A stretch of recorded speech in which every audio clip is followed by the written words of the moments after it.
जय श्री राम मित्रों, आज की कथा है हनुमान का सीता को मुद्रिका देना। सीता के वचन सुनकर बानर शिरोमणि हनुमान जी ने उन्हें सांत्वना देते हुए कहा, देवी, मैं श्री रामचंद्र का दूत हनुमान हूँ और आपके लिए संदेश लेकर आया हूँ। विदेह नंदिनी श्री रामचंद्र और लक्ष्मण सकुशल हैं और उन्होंने आपका कुशल समाचार पूछा है। रामचंद्र जी आपके वियोग में दुखी और शोकाकुल रहते हैं। उन्होंने मेरे द्वारा आपके पास अपना कुशल समाचार भेजा है और तपस्वी लक्ष्मण जी ने आपके चरणों में अपना अभिवादन कहलाया है। पुरुषोत्तम श्री राम और लक्ष्मण का समाचार सुनकर देवी सीता के संपूर्ण अंगों में हर्ष जनित रोमांच हो आया और उनका मुरझाया हुआ हृदय कमल खिल उठा। विषादग्रस्त मुखमंडल पर आशा की किरणें प्रदीप्त होने लगीं। इस अप्रत्याशित सुखद समाचार ने उनके मृत प्राय शरीर में नवजीवन का संचार किया। तभी अकस्मात सीता को ध्यान आया कि रामदूत कहने वाला यह बानर कहीं स्वयं मायावी रावण तो नहीं है। यह सोचकर वह वृक्ष की शाखा छोड़कर पृथ्वी पर चुपचाप बैठ गईं और बोली, हे मायावी, तुम स्वयं रावण हो और मुझे छलने के लिए आए हो।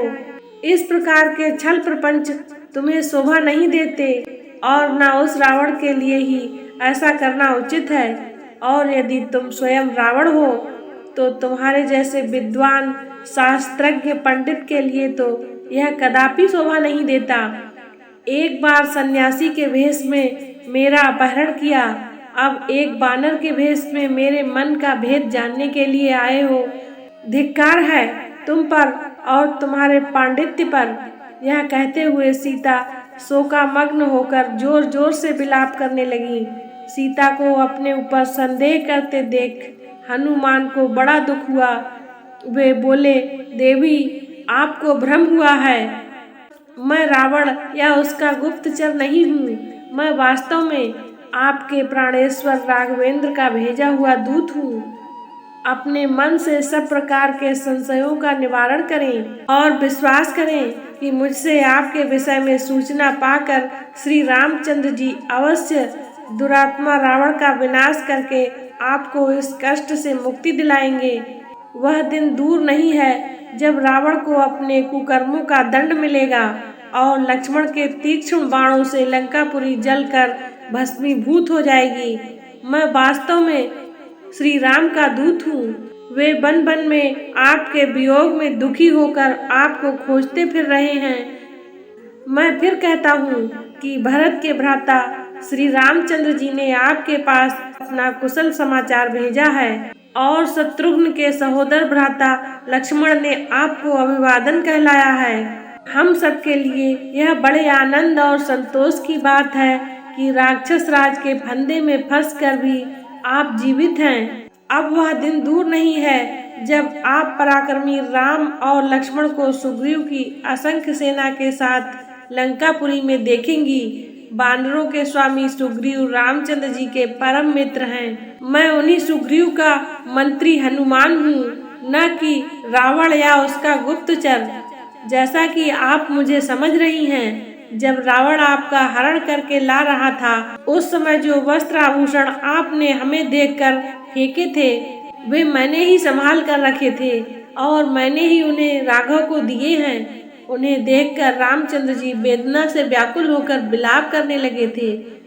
अब भी वे आपके बिना वन में उदास और उन्मत्त होकर घूमते रहते हैं। मैं उनके दुख का वर्णन नहीं कर सकता। हनुमान के इस विस्तृत कथन को सुनकर जानकी का संदेह कुछ दूर हुआ, परंतु अब भी वह उन पर पूर्णतया विश्वास नहीं कर पा रही थी। वे बोली, हनुमान, तुम्हारी बात सुनकर एक मन कहता है कि तुम सच कह रहे हो। मुझे तुम्हारी बात पर विश्वास कर लेना चाहिए, परंतु मायावी रावण के छल प्रपंच को देखकर मैं पूर्णतया आश्वस्त नहीं हो पा रही हूँ। क्या किसी प्रकार तुम मेरे इस संदेह को दूर कर सकते हो? सीता जी की तर्कपूर्ण वचनों को सुनकर हनुमान ने कहा, हे महाभागे, इस मायावी कपटपूर्ण वातावरण में रहते हुए आपका हृदय संकालू हो गया है।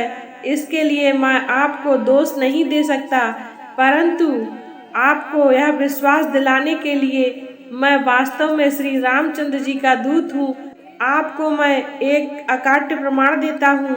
रघुनाथ जी भी यह समझते थे कि संभवतः आप मुझ पर विश्वास न करें। उन्होंने अपनी यह मुद्रिका दी है, इसे आप अवश्य पहचान लेंगी। यह कहकर हनुमान ने रामचंद्र जी की यह मुद्रिका सीता को दे दी, जिस पर राम का नाम अंकित था।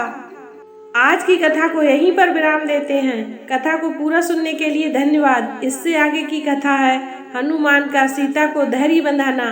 देखना न भूलें। इसी तरह की ज्ञानवर्धक कथा कहानियों को सुनने के लिए हमारे चैनल को लाइक शेयर एंड सब्सक्राइब करें।